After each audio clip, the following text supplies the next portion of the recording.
Be obsessed with the past. Agatha Christie was a renowned British murder mystery novelist whose books sold second only to William Shakespeare in all of human history.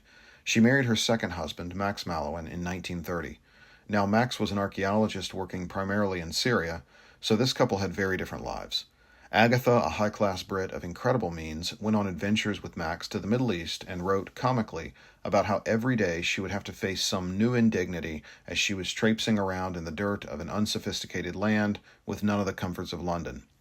She eventually came to love it, though, and one funny motif from her writing is how she had to learn to hate everything Roman, since, according to her husband, the Roman Empire was far too recent. If they came upon city ruins and found Roman remains on top, Max would scoff frustratingly at it and move on to the next site, hoping to find something older.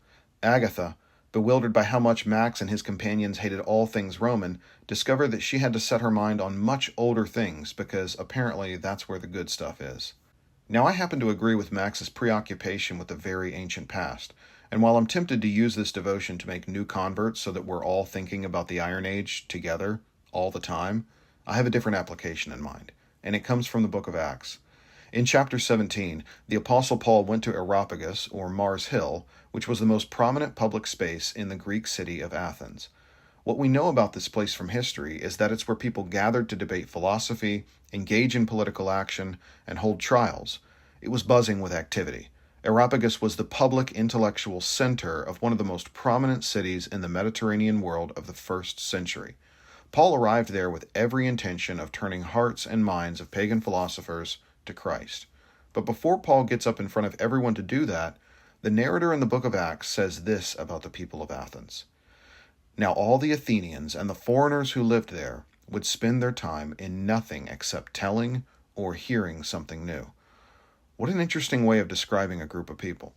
But the narrator immediately moves on to Paul standing up and telling the philosophers and everyone present about the God who created the world and throughout time has drawn people to himself, and that now was the time that he was drawing Athens to himself.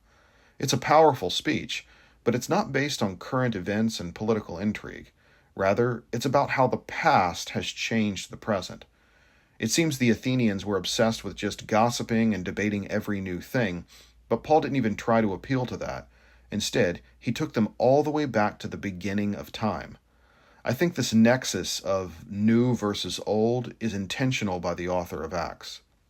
And there's an implied judgment in his tone when he says that the Athenians spent all their time doing nothing other than talking about what's new. It's contrasted with Paul, whose obsession is with the God who acted in history to create the world and rescue the world through Jesus.